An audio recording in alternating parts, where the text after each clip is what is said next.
हम लोगों ने पहले मानसून के पहले भी और मानसून के बाद भी लैंड का सर्वे कराया कि हमको लैंड कितनी अवेलेबल है। इसके बाद हम लोगों ने उसकी अवेलेबिलिटी को, जो ट्रेडिशनल परंपरागत रूप से पहले भूमि का वितरण होता है आवंटन, जैसे अखाड़े और दंडीवाड़ा है या आचार्यवाड़ा, इन लोगों को परंपरागत रूप से दिया जाता है और उससे शुरुआत होती है, अखाड़ों से ही शुरुआत होती है। तो वो हमारे पास पिछले वर्ष की गूगल इमेज थी सारी।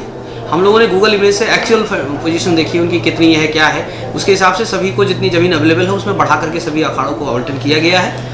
और इसके बाद इसी क्रम में हम लोगों ने उसके बाद दंडीवाड़ा, आचार्यवाड़ा, खाक चौक, पूजनीय शंकराचार्य जी लोग और सभी, इसके अतिरिक्त जो हमारी बड़ी बड़ी सड़कों, मेजर सड़कों पे जो संस्थाएं बैठती हैं उनका भी हम लोगों ने मॉनिटरिंग की है और ऑनलाइन सिस्टम है, क्योंकि जिसका भी है वो रिकॉर्ड इंटैक्ट है। अगर उसका पिछले कुंभ में जो रिकॉर्ड रहा है उतना रिकॉर्ड उसका इस बार भी है, उसको इधर उधर कहीं भटकना नहीं पड़ा और उसकी सुविधा पर्ची ऑटोमेटिकली जनरेट हो जा रही है। तो वो सुविधा पर्ची उसको रिकॉर्ड है, उसके ज़मीन का डायमेंशन भी उसमें है और उसको क्या क्या सुविधाएँ मिली, अवेल की हैं वो भी है। उसके बाद अगर उसको और ज़रूरत पड़ती है तो वो सुविधाओं के लिए हम लोग को डिमांड करते हैं तो हम लोग उनको आवश्यकता अनुसार देते हैं। तो ये काफ़ी ट्रांसपेरेंट मैनर रहा।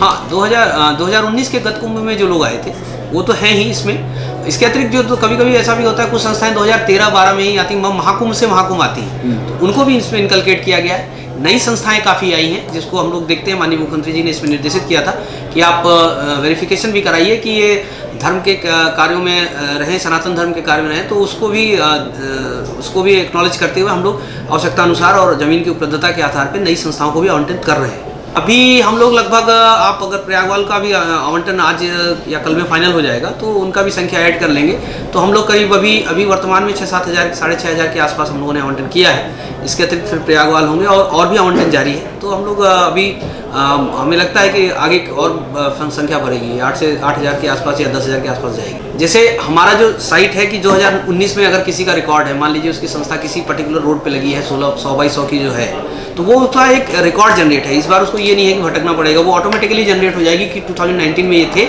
इनका ये डायमेंशन था, इस रोड पे थे, इस बार ऑटोमेटिकली उनकी पर्ची जनरेट हो जाएगी। उनको फिर से यहाँ नहीं आना पड़ेगा कि मेरी ज़मीन कहाँ है, मेरे को चल के बताइए। और हम लोग एक निश्चित उसको एक डेट देते हैं कि इस डेट पे वितरण होगा इस ज़मीन का। उस दिन को हम लोग वहाँ प्लॉट कर साइज भेजते हैं, मैप में बाकायदा हम लोगों ने गूगल मैप में, और पूरा कैड मैप है बना हुआ है, कोई भी देख सकता है उसको। उस पर जाकर के वो अपने ज़मीन को आइडेंटिफाई कर लेते हैं और उस कोड के पर्टिकुलर कोड उसमें दिया गया है, उसी कोड के आधार पर उनकी सुविधाएं भी निकल आती हैं। ये तो हमारी मतलब मेले की अपनी वो साइट बनी हुई है, उसमें उसी में ये जनरेट होता है। हाँ, बिल्कुल। वो इसमें यूज़र को तो उसकी कॉपी एक जाती ही है। इसके अलावा जो वेंडर है जिसको उसका सामान गया है, उसके पास एक ऑटोमेटिकली कॉपी उसके मेल पे चली जाती है, एक हार्ड कॉपी इनको मिलती है जो यूज़र है। इसके अतिरिक्त जैसे उसको फर्नीचर वगैरह का सामान चाहिए तो वो पर्टिकुलर उस वेंडर के पास चली जाएगी गोदाम में या स्टोर में, वहाँ से उसको वो वाले सामान मिल जाएंगे।